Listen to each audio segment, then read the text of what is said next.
São 8 horas e 34 minutos, o assunto agora é segurança pública, aqui no Jornal Gente da Rádio Bandeirantes. Vamos falar sobre a criminalidade. Para isso estamos trazendo mais uma vez um dos grandes especialistas do Brasil no assunto. Procurador de Justiça do Ministério Público do Rio de Janeiro, professor de Direito Penal, Direito Processual Penal da Universidade Estadual do Rio de Janeiro, Marcelo Rocha Monteiro. Um prazer, uma satisfação trazer o senhor de volta aqui para o programa para conversar com os nossos ouvintes nessa manhã sobre os assuntos ligados à nossa segurança pública. Doutor Marcelo, seja bem-vindo, como vai?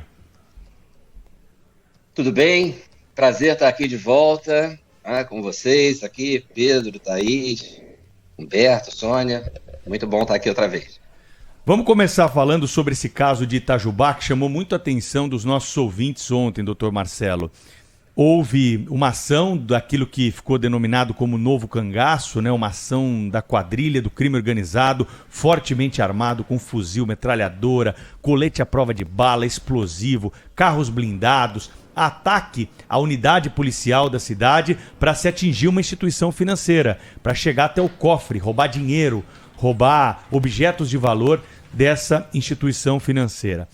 Durante a ação dos bandidos, a polícia conseguiu, né, mesmo em desvantagem de homens e armas, conseguiu prender um dos envolvidos no crime. Ele foi levado para a delegacia, passou pela audiência de custódia e rapidamente já houve um pedido lá por parte da defesa para que ele fosse colocado em liberdade. No fim de semana, alguns dias depois do crime, nós tivemos uma autorização do juiz para que ele ganhasse então a liberdade. O habeas corpus foi concedido. O juiz disse que ele não pegou em armas, que ele apenas usou o radiocomunicador para dar informações para os seus companheiros, né? Arbitrou uma fiança de R$2.000 e depois nós tivemos a quebra do sigilo telefônico dele. Estou contando toda essa história para o ouvinte entender o contexto. Depois de uma grita de parte da imprensa, né, e de alguns especialistas, a justiça decidiu revogar essa decisão a tempo dele sair da cadeia e ele continua atrás das grades, onde nunca deveria sequer ter aventado sair pela participação que tem nesse grupo criminoso. O que o senhor tem a dizer para o nosso ouvinte sobre uma decisão judicial dessa, né? Como que a gente pode explicar quais são os fundamentos jurídicos? Existe algum argumento razoável para soltar um bandido desse, doutor Marcelo? Olha, Pedro, eu diria que uma decisão dessa, ela contraria o direito e contraria o bom senso, não é? Porque é evidente que um dos fundamentos da prisão preventiva, da prisão cautelar, né? Um dos fundamentos para se negar a um réu que aguarde o seu julgamento em liberdade é a sua periculosidade, é o que a gente chama de garantia da ordem pública, né? A prisão cautelar tem basicamente 3 fundamentos, a prisão preventiva: perigo de fuga, perigo para a prova, daquele réu que em liberdade, por exemplo, vai ameaçar testemunhas, e o perigo para a ordem pública, né? Aquele réu perigoso que em liberdade provavelmente vai continuar a delinquir, até pela natureza do crime que ele cometeu. Nós tivemos já uma lei, a Lei 8.072, que era de 1990, que é de 1990, e que dizia que o sujeito que tivesse sido preso em flagrante por esses crimes mais graves, os chamados crimes hediondos, né, ele não teria direito à liberdade provisória. Ele não poderia responder ao processo em liberdade. E, de uma maneira absolutamente espantosa, o Supremo Tribunal Federal, a partir de um certo momento, já com mais de 10 anos da vigência da lei, ele diz que a lei é inconstitucional. Você não pode negar a um réu que aguarde o julgamento em liberdade, você não pode determinar que um réu fique preso durante o processo apenas pela natureza do crime que ele cometeu. Como se uma situação como essa que você narrou, né, não fosse suficientemente grave para indicar, né, que quem faz isso não é um furtador de bicicleta, né, não é um batedor de carteira, né, não é um pichador de muro, é um bandido de alta periculosidade. Isso que você narrou é uma operação de terror, né? É um ato de terrorismo e que requer uma organização bastante sofisticada. Então é evidente que nós estamos falando de indivíduos de alta periculosidade, né, que não podem permanecer em liberdade. Até porque se você concede a um desses sujeitos o direito de aguardar o julgamento em liberdade, provavelmente ele não vai aguardar julgamento nenhum. Né? Ele vai embora, vai desaparecer. Não é o perfil de réu que possa cometer, que possa responder ao processo em liberdade. Então não faz sentido do ponto de vista jurídico. Hoje, evidentemente, como eu falei, essa lei, nessa parte, não está mais em vigor, então cabe a cada juiz, em cada caso, determinar. E aí você pega um juiz que tem uma visão absolutamente equivocada, como essa de dizer que o sujeito estava só com um rádio, não é? Ora, não importa que ele estava só com um rádio, estava só com um carro, ia dar fuga aos outros, não importa, né, se ele pegou ou não em armas. Ele estava conscientemente participando de um crime, de uma operação, né, de um ato terrorista, eu diria, né, que envolvia a utilização de armas. Ou ele achou que os colegas dele não iam armados para lá? Doutor Marcelo, muito bom dia, bem-vindo aí de volta ao nosso programa. Eu queria saber o seguinte, o senhor fala do que o juiz, quando tomou essa medida de soltar o bandido, foi uma medida equivocada. Não está mais para uma medida suspeita, doutor? Porque a gente sabe que o crime organizado, por ser organizado, também dobra consciências, né, na justiça. Não seria o caso desse juiz ser investigado por uma decisão tão absurda? Eu não teria condição de responder, não sei quem é o juiz, não sei quais as circunstâncias, né? Mas é um equívoco tão patente, tão absurdo, embora não seja o primeiro, né? Nós tivemos uma vez uma audiência de custódia, uma juíza que mandou soltar um traficante preso em flagrante com um fuzil, dizendo que o fuzil era um instrumento de trabalho dele, né? Quer dizer, então... Teve outra, viu, doutor Marcelo? Teve outra aí que o juiz mandou devolver a droga, que a operação policial que levou até a apreensão da droga e a prisão do sujeito foi considerada ilegal, né? Porque não tinha mandado, não dava para entrar na casa do sujeito. O juiz não só mandou soltar, como mandou devolver a droga pro traficante. Então tem decisões que é para deixar o cidadão de boca aberta, né, Thaís? É verdade. Até eu queria colocar mais um caso aqui, é um caso real para nossa discussão, doutor Marcelo. Bom dia, muito bom tê-lo de novo aqui no Jornal Gente.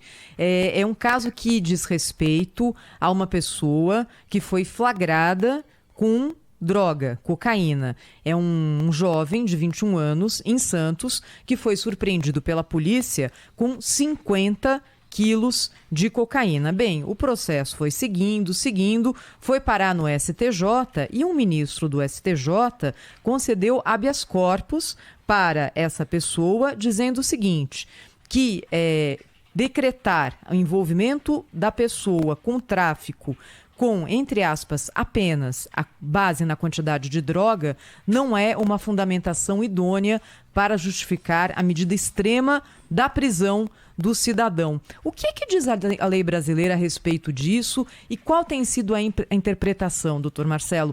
50 quilos de cocaína. A gente imagina que é uma quantidade bem razoável de droga e se a pessoa é flagrada com isso, sabe que não está fazendo coisa certa. Mesmo assim, consegue habeas corpus. A lei diz o quê em relação à quantidade, caracterização de traficante? O problema é a lei, é a aplicação? Onde que a gente está errando? Eu diria que aí o problema não é a lei, não. O problema é a interpretação completamente equivocada do fato, né? Com todo respeito aí pelo ministro, quer dizer, 50 quilos de cocaína é cocaína que não acaba mais. Né? É cocaína para... se fosse para uso próprio, seria para um período enorme, né? Então é evidente que o sujeito é flagrado na posse de 50 quilos de cocaína. A finalidade dessa cocaína é para tráfico, é a venda. E principalmente porque nesse momento, né, que ainda não há o julgamento, você está discutindo prisão cautelar, pelo que eu entendi do caso, né,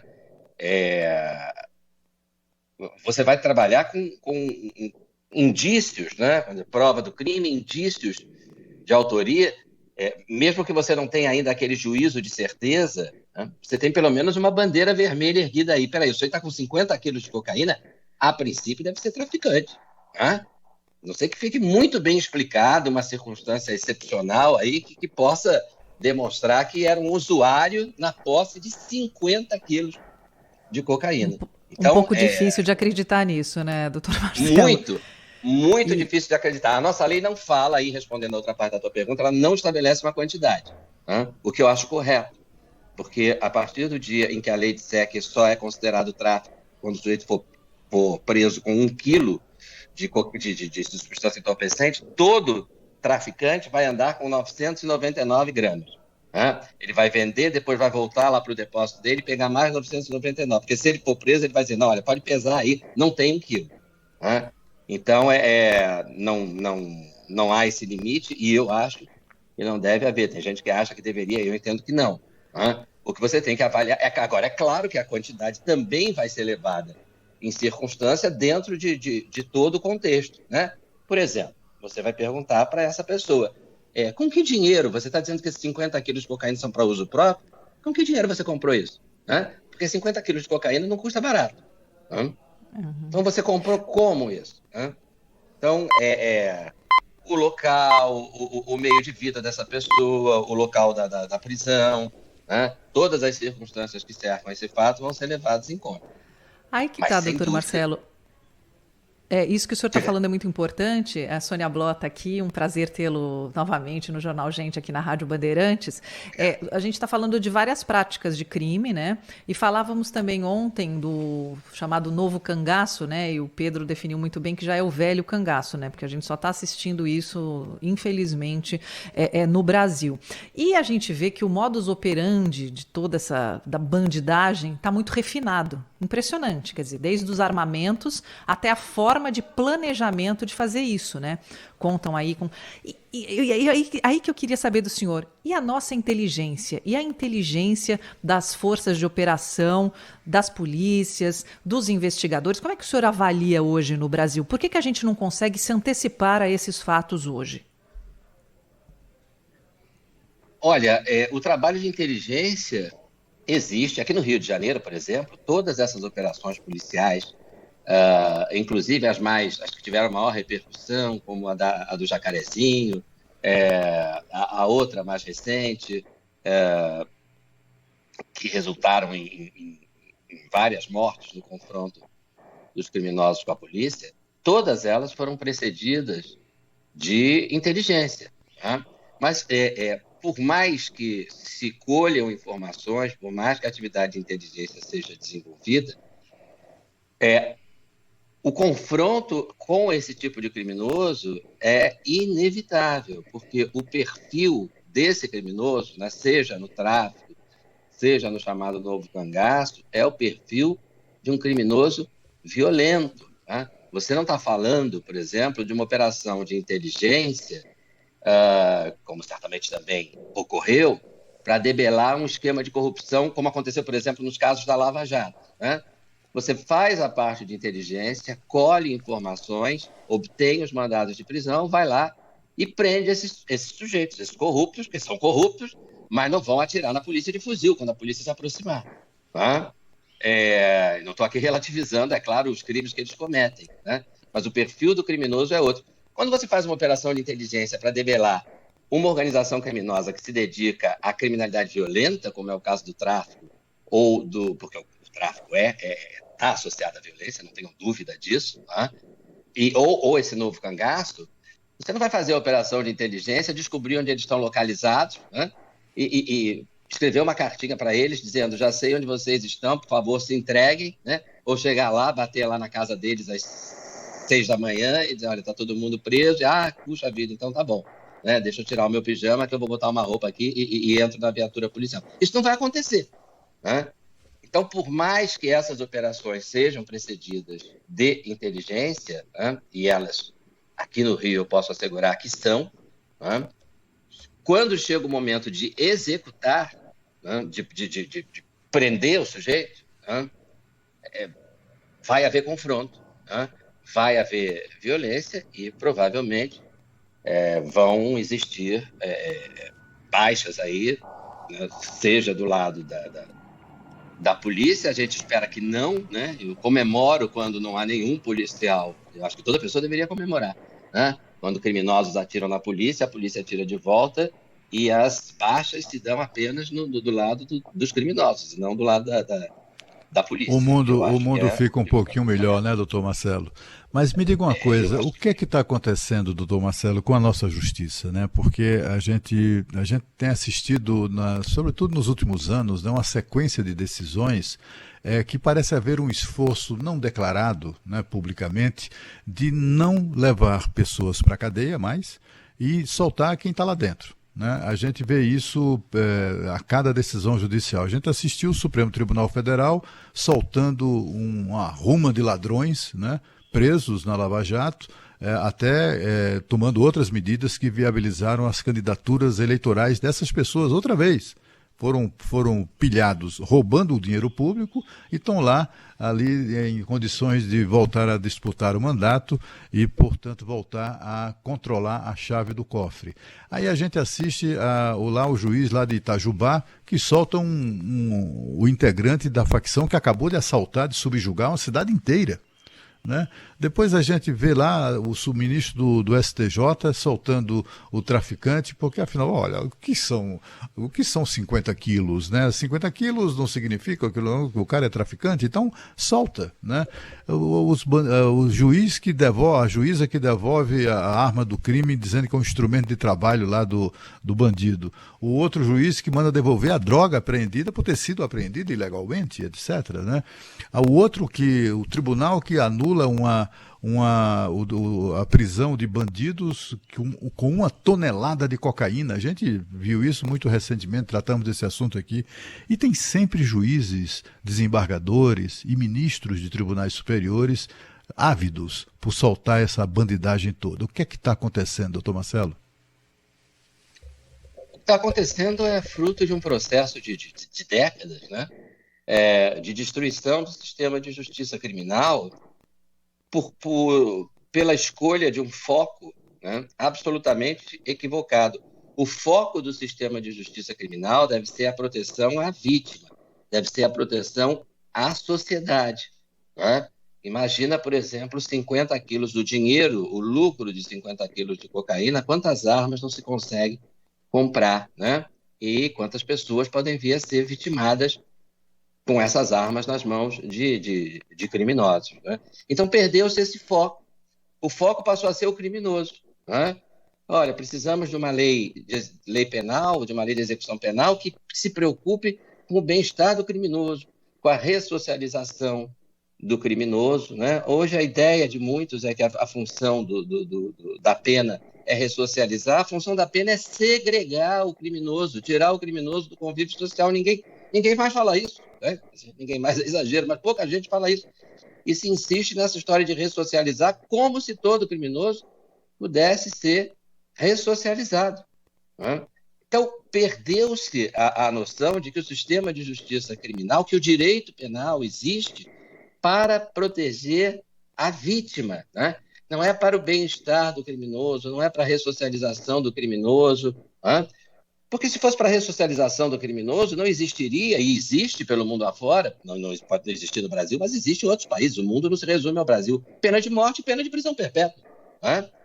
Pena de morte e de prisão perpétua são para quê? Para segregar o sujeito em caráter definitivo, né, do convívio social. Essa é que é a ideia. Então cria-se regime semiaberto no Brasil, regime aberto, né, saída temporária e outros institutos, e sempre com o mesmo discurso. Mas por que o sujeito que assaltou com a mão armada vai cumprir um sexto e vai para o regime semiaberto? É para que ele possa se ressocializar. Né? Não, o que ele vai fazer no regime semiaberto é voltar a assaltar. É isso que eu tenho visto ao longo de toda a minha carreira. E por que esse erro volta a ser cometido, doutor Marcelo? A gente sabe, a notícia é sempre essa, né? Tem a tal da saidinha dos tais feriados, etc e tal. Grande maioria não volta e outros voltam a cometer crime, a justiça sabe disso e continua com essa prática. Ô Sônia, doutor Marcelo, deixa eu só trazer aqui um caso que ontem até vou me penitenciar aqui para os ouvintes, que eu não tinha todas as informações, viu, doutor Marcelo? O senhor que está aí no Rio de Janeiro deve ter acompanhado de perto, que é o caso do segurança que foi morto por bandidos dentro de um shopping na Barra da Tijuca. A gente deu a notícia aqui de uma forma tão fria, né? Um vigilante morreu na troca. Esse vigilante é o Jorge Luiz Antunes, de 49 anos. ele não tinha formação em segurança, estava trabalhando lá num bico para sustentar a família, porque não tinha emprego.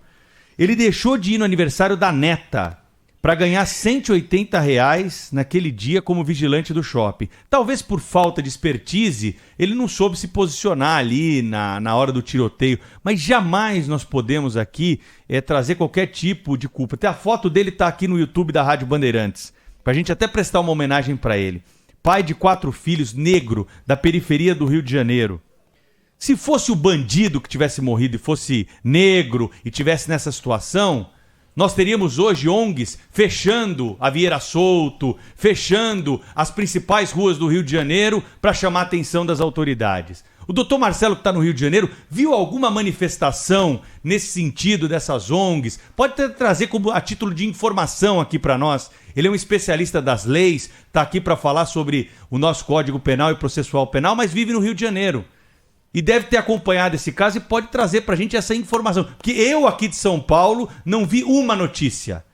A notícia que deram foi no rodapé, falando um vigilante foi morto. Só que esse vigilante tem nome, tem RG, tem hombridade e faz parte daquele grupo de brasileiros que todo dia sai de casa para conseguir o sustento para trazer o almoço para a família. E depois à tarde se volta, né, Pedro? Sai de casa, Sônia, para trazer o jantar. Né? É esse sujeito que nós estamos falando, que foi morto por bandidos que tentaram assaltar um shopping center de uma maneira canalha no fim da tarde de sábado, porque sabe que o shopping está lotado e que a polícia tem restrições para atirar nesses criminosos. O senhor viu alguma manifestação aí em favor desse sujeito, doutor Marcelo? E depois é o seguinte, imagina que a polícia chega e mata um bandido. Aí sim seria notícia, aí sim iam tentar aí, de todas as maneiras cristianizar aí o policial que salvou a sociedade.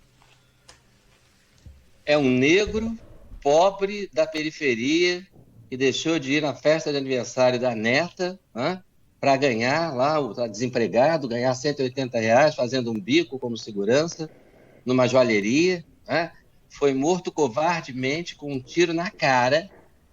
E como esse tiro foi desferido por criminosos, por assaltantes, aquelas pessoas que essa turma diz que não adianta prender, podem esperar sentados. Vocês não vão ver uma ONG de direitos humanos, de defesa dos negros, essa suposta defesa dos negros.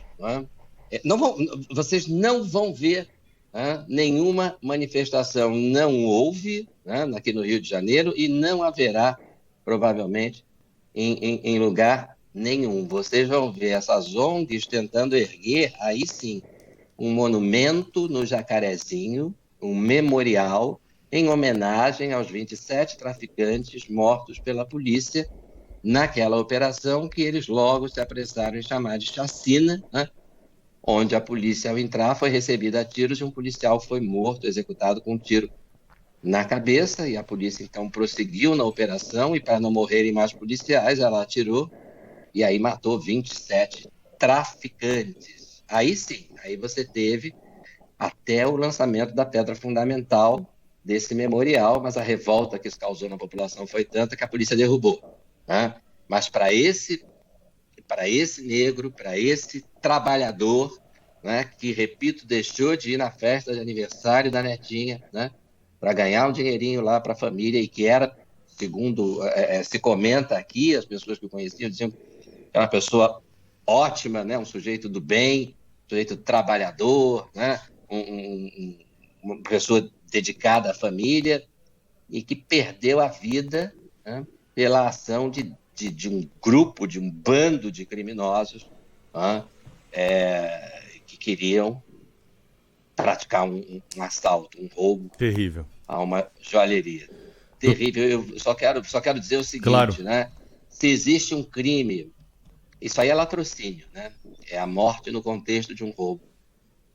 Existe um crime que eu acho que merece pena de morte, é o latrocínio. Matar um ser humano por causa de um bem material, seja joia, seja celular, seja o que for, para mim é imperdoável. Tem que ser pena de morte ou então colocar na cela e jogar a chave fora. É isso aí. Dr. Marcelo Rocha Monteiro, especialista em segurança pública, que participa conosco aqui do Jornal Gente da Rádio Bandeirantes, trazendo vários pontos de vista hoje, explicando a nossa legislação e também sobre esse caso lamentável. Mais uma coisa, né, Dr. Marcelo, Thaís, Cláudio e Sônia, para a gente finalizar esse debate. Me irrita profundamente quando eu vejo na imprensa essa história de homem foi preso pela polícia. Que homem foi preso pela polícia? Eu já avisei aqui, não adianta escrever homem na lauda que eu não vou ler homem na lauda. É criminoso, é bandido, é jovem, então me irrita mais ainda, né? Jovem estudante. Aí, olha, é mortal. Eu não sei onde esses caras estão com a cabeça. Eu não sei. O cara é réu, confesso. Aí homem foi solto depois de participar do assalto em Antiga. Homem somos nós. Homem é o ouvinte da Rádio Bandeirantes que tá aí pagando o preço da gasolina que tá indo pro trabalho, levar os filhos na escola, suando para pagar os boletos e as contas. Esse sim é homem. O outro, que é réu, confesso, que atira em segurança, que foi preso com 25 quilos de cocaína, é bandido, é criminoso, é marginal e vagabundo, se quiser ir ao sinônimo mais extremo aqui, para ser definido dessa forma pela imprensa. Mas tem muitos colegas aí que preferem continuar com essa história de homem, né? Que irrita profundamente também, tenho certeza, muitos dos nossos ouvintes. Doutor Marcelo, foi um prazer conversar com o senhor. Volte sempre aqui. Sabe que o espaço está aberto para a gente discutir essas questões, tá bom? Um abraço. Um abraço para vocês. Bom reencontrá-los. Tudo de bom.